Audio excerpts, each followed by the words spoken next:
നിയമസഭാ തെരഞ്ഞെടുപ്പിന് മുമ്പ് വൻ വിസ്മയങ്ങൾ സംഭവിക്കുമെന്ന പ്രതിപക്ഷ നേതാവിന്റെ വാചകങ്ങൾ നേരത്തെ വലിയ തോതിൽ ചർച്ച ചെയ്യപ്പെട്ട ഒന്നായിരുന്നു. അതായത് ഇടതുമുന്നണിയിൽ നിന്ന് വമ്പന്മാർ ഉൾപ്പെടെയുള്ളവർ UDFന്റെ ഭാഗമാകും എന്ന ഒരു പ്രതികരണം ആയിട്ട് വേണമായിരുന്നു അതിനെ കണക്കാക്കാൻ. ഇതുവരെയും അത്തരത്തിൽ വലിയ കൊഴിഞ്ഞുപോക്കുകളോ അല്ലെങ്കിൽ കളം മാറ്റി ചവിട്ടലുകളോ ഒന്നും ഉണ്ടായിട്ടില്ല എങ്കിൽ പോലും ചെറിയ നീക്കങ്ങൾ അത്തരത്തിലൊക്കെ നടക്കുന്നുണ്ട് എന്നതും വസ്തുത തന്നെയാണ്. ഒരുപക്ഷെ ജോസ് കെ മാണി മുന്നണി വിട്ട് മറുഭാഗത്തേക്ക് എത്തുമോ എന്ന സംശയമൊക്കെ ഉണ്ടായിരുന്നു. അത് അടഞ്ഞ ഒരു അധ്യായമായി മാറുമ്പോഴും ഇടതുപക്ഷത്തെ സംബന്ധിച്ചിടത്തോളം അവർക്ക് പ്രതിസന്ധി സൃഷ്ടിക്കുന്ന ചില നീക്കങ്ങൾ UDFിൽ നിന്ന് ഉണ്ടാകുന്നു എന്നതും വസ്തുതയാണ്. ഇടത് വിമതർ ആയിട്ടുള്ളവർ അല്ലെങ്കിൽ ഇടതുവിരുദ്ധർ ആയിട്ടുള്ള ആളുകൾ ഒക്കെ ഒന്നിക്കുന്ന ഒരു സാഹചര്യം ഉണ്ടാകുന്നു. വിമതർ പാർട്ടി രൂപീകരിച്ചുകൊണ്ട് UDF പാളയത്തിലേക്ക് എത്തുന്ന രാഷ്ട്രീയ സാഹചര്യം ഉണ്ടാകുന്നു.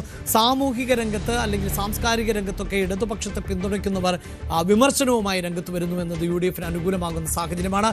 അതോടൊപ്പം തന്നെയാണ് ഇടത് സഹയാത്രികർ ആയിരുന്നവർ ഇപ്പോൾ ആ പാർട്ടി വിട്ട് കോൺഗ്രസിന് കൈകൊടുക്കുന്നു എന്നുള്ളത്. അതിലെടുത്തു പറയേണ്ടത് മുൻ മുഖ്യമന്ത്രി VS അച്യുതാനന്ദന്റെ PA ആയിരുന്ന A സുരേഷ്. അദ്ദേഹം മലമ്പുഴയിൽ UDFിന്റെ സ്വതന്ത്ര സ്ഥാനാർത്ഥിയാകും എന്നത് ഏതാണ്ട് ഉറപ്പിക്കാവുന്ന പശ്ചാത്തലത്തിലേക്ക് ആണ് എത്തുന്നത്. സുരേഷ് ഇതാ UDFിന്റെ ജാഥയിൽ പങ്കെടുക്കാൻ പോവുകയാണ്. VD സതീശൻ നയിക്കുന്ന പുതുയുഗ യാത്ര, ആ യാത്ര പാലക്കാടേക്ക് എത്തുന്നു. അവിടെ പാലക്കാട് വെച്ച് ഈ യാത്രയുടെ ഭാഗമാകും A സുരേഷ് എന്നതാണ് വിവരം. അതോടൊപ്പം തന്നെ ചലച്ചിത്ര അക്കാദമി മുൻ ചെയർമാനും നടനുമായിട്ടുള്ള പ്രേംകുമാർ, അതും ഒരു ഇടതുമുഖമായി തന്നെ അവതരിപ്പിക്കപ്പെട്ടതായിരുന്നു എങ്കിൽ പ്രേംകുമാറും ഇപ്പോൾ കോൺഗ്രസിന്റെ വേദിയിലേക്ക് എത്തുകയാണ്. KPCCയുടെ സംസ്കാര സാഹിതിയുടെ നാഗമ്പടത്ത് നടക്കുന്ന പരിപാടിയുടെ സമാപന സമ്മേളനത്തിലാണ് പ്രേംകുമാർ മുഖ്യ അതിഥിയായി എത്തുന്നത്. വാർത്തയുടെ വിശദാംശങ്ങളുമായി CV അനുമോദ്, അതോടൊപ്പം തന്നെ ശ്രീജിത്ത് എന്നിവർ ആണ് ചേരുന്നത്. ആദ്യം അനുമോദിലേക്ക്. അനുമോദ്, ഇതാ ഈ സുരേഷിന്റെ പേര് ദിവസങ്ങളായി ചർച്ച ചെയ്യപ്പെടുന്നു. സുരേഷ് തന്നെ ആ തരത്തിലുള്ള പ്രതികരണം നടത്തുകയും ചെയ്തതാണ്. ഇപ്പോൾ സുരേഷ് ആ പാർട്ടി വേദിയിലേക്ക് എത്താൻ പോകുന്നു എന്നാണല്ലോ നമുക്ക് മനസ്സിലാകുന്നത്.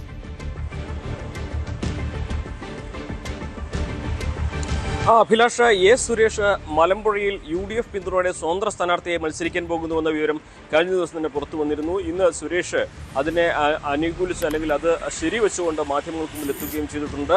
ഏറ്റവും പ്രധാനപ്പെട്ട കാര്യം, ഇന്ന് അദ്ദേഹം VD സതീശന്റെ കൂടെ വേദി പങ്കിടുന്നു എന്നുള്ളതാണ്. VD സതീശന്റെ കൂടെ വേദി പങ്കിടുമ്പോൾ ഈ സ്ഥാനാർത്ഥി പ്രഖ്യാപനം സംബന്ധിച്ചുള്ള സൂചനകൾ കോൺഗ്രസിന്റെ ഭാഗത്തു നിന്നും ഔദ്യോഗികമായിട്ട് ഇന്നുണ്ടാകുമോ എന്നുള്ളതാണ് അറിയേണ്ടത്. നേരത്തെ അദ്ദേഹം ഇടത് പക്ഷത്തു നിന്ന് മാറി നിന്നതും തിരിച്ച് ഈ ഒരു തെരഞ്ഞെടുപ്പിന്റെ സമയത്ത് അദ്ദേഹം UDFിലേക്ക് പോകുന്നുവെന്ന വാർത്ത വരികയും ചെയ്തപ്പോൾ ഒരുപക്ഷെ കോൺഗ്രസിന്റെ ചിഹ്നത്തിലാകുമോ മത്സരിക്കുക എന്ന ചോദ്യം ഉയർന്നിരുന്നു. എന്നാൽ ഇന്ന് അദ്ദേഹം അത് വ്യക്തമാക്കി കഴിഞ്ഞു. താൻ സ്വതന്ത്രനായിട്ടാണ് മത്സരിക്കാൻ സന്നദ്ധത അറിയിച്ചിട്ടുള്ളത്. കോൺഗ്രസ്സുകാരനായി താൻ ഇടതുപക്ഷ മനസ്സുള്ള ആളാണ്, ഇടതുപക്ഷത്തോടൊപ്പം ദീർഘകാലം പ്രവർത്തിച്ചയാളാണ്. അതുകൊണ്ട് തന്നെ കോൺഗ്രസിൽ ചേരുകയോ കോൺഗ്രസിന്റെ ചിഹ്നത്തിൽ മത്സരിക്കുകയോ സാധ്യമാകില്ല എന്ന് അദ്ദേഹം തന്നെ സമീപിച്ച നേതാക്കളുമായി കാര്യം പങ്കുവച്ചു കഴിഞ്ഞു എന്ന് അദ്ദേഹം തന്നെ വ്യക്തമാക്കിയിരുന്നു. തുടർന്ന് അദ്ദേഹം സ്വതന്ത്രനായിട്ടായിരിക്കും UDFിൽ നിന്ന് മത്സരിക്കുക എന്ന നിലപാടാണ് സ്വീകരിച്ചിരിക്കുന്നത്. ഇത് സംബന്ധിച്ചുള്ള ഔദ്യോഗിക പ്രഖ്യാപനം എന്താണെങ്കിലും ഇന്നത്തെ സമ്മേളനത്തിൽ ഉണ്ടാകുമോ എന്നുള്ളതാണ് പ്രധാനമായിട്ടും അറിയാനുള്ളത്. ഒപ്പം തന്നെ മലമ്പുഴ നമുക്കറിയാം കോൺഗ്രസിനെ സംബന്ധിച്ച് വലിയ പ്രതീക്ഷയുള്ള ഒരു സ്ഥലമല്ല. 3ാം സ്ഥാനത്തായിരുന്നു കഴിഞ്ഞ തവണ ഉണ്ടായിരുന്നത്. അതുകൊണ്ട് തന്നെ അവിടെ എന്ത് നേട്ടമുണ്ടാക്കിയാലും അത് കോൺഗ്രസിനെ സംബന്ധിച്ച് അത് വലിയ ഒരു മേൽക്കൈ നൽകും എന്നൊരു പ്രതീക്ഷയാണ് കോൺഗ്രസിനുള്ളത്. 3ാം സ്ഥാനത്ത് നിന്നും മുന്നോട്ട് വരിക എന്നൊരു ലക്ഷ്യമാണ് നിലവിൽ കോൺഗ്രസിന് അവിടെയുള്ളത്. അവിടെ ദീർഘകാലം VSന്റെ മനസാക്ഷി സൂക്ഷിപ്പുകാരനായി മണ്ഡലത്തിലെ MLA കൂടിയായിരുന്ന VSന്റെ കൂടെ അദ്ദേഹം ഉണ്ടായതുകൊണ്ട് തന്നെ അദ്ദേഹത്തിന് മണ്ഡലത്തിലുള്ള ബന്ധങ്ങൾ, അതുപോലെ തന്നെ ഇടതുപക്ഷത്തുള്ള ബന്ധങ്ങൾ, ഇതൊക്കെ കോൺഗ്രസിന് ഈ ഒരു ഘട്ടത്തിൽ ഗുണം ചെയ്യും എന്നൊരു വിലയിരുത്തലാണ് UDFിനും കോൺഗ്രസിനുമുള്ളത്. ആ ഒരു സാഹചര്യത്തിലാണ് A സുരേഷിന്റെ മലമ്പുഴയിലെ സ്ഥാനാർത്ഥിത്വത്തിന് UDF അനുകൂല നിലപാട് സ്വീകരിച്ചിരിക്കുന്നതെന്നാണ് വ്യക്തമായിരിക്കുന്നത്. എന്നാണ് ഇനി അറിയാനുള്ളത്, ഇന്നത്തെ സമ്മേളനത്തിൽ എന്തെല്ലാം കാര്യങ്ങൾ ഒരുപക്ഷെ സ്ഥാനാർത്ഥിത്വം VD സതീശൻ പ്രഖ്യാപിക്കുമോ, അതോ VSന്റെ മനസാക്ഷി സൂക്ഷിപ്പുകാരനായ A സുരേഷിനെ എങ്ങനെയായിരിക്കും ഈ ഒരു വേദി ഈ ഒരു സദസ്സിലേക്ക് അദ്ദേഹം സ്വീകരിക്കുക എന്നുള്ളതാണ്. സ്ഥാനാർത്ഥിത്വം ഇന്ന് പ്രഖ്യാപിക്കുമോ ഇല്ലയോ എന്നുള്ളതാണ് അറിയാനുള്ളൊരു കാര്യം. തീർച്ചയായും അനുമോദ് സൂചിപ്പിക്കുന്ന പോലെ തന്നെ സുരേഷ് പാർട്ടിയെ കൈവിടുന്നു, അല്ലെങ്കിൽ സുരേഷ് പലയാവർത്തിയായി എന്തുകൊണ്ട് തൻ്റെ പാർട്ടി അംഗത്വം പോലും പുതുക്കുന്നില്ല എന്ന ചോദ്യം ചോദിക്കുമ്പോഴും അതിന് കൃത്യമായൊരു മറുപടി പാർട്ടിയിൽ നിന്ന് ഉണ്ടാകാത്ത പശ്ചാത്തലത്തിലാണ് ഇടത് കൈവിട്ട് UDF-നോടൊപ്പം ചേരുന്നത്. അപ്പോഴും കോൺഗ്രസിൻ്റെ ഭാഗമാവുക അല്ലെങ്കിൽ കോൺഗ്രസ് അംഗത്വം എടുക്കുക എന്നത് തനിക്ക് സാധ്യമാകുന്ന ഒന്ന് അല്ല എന്നുകൂടി അദ്ദേഹം പറഞ്ഞു വെക്കുന്നുണ്ട്. ഏറ്റവും പുതിയ പ്രതികരണവും സുരേഷിൻ്റെ ഭാഗത്ത് നിന്ന് ലഭിച്ചിരുന്നു, അതുകൂടി ഒന്ന് കേൾക്കാം. പങ്കെടുക്കാനാണ് ആലോചിക്കുന്നത്.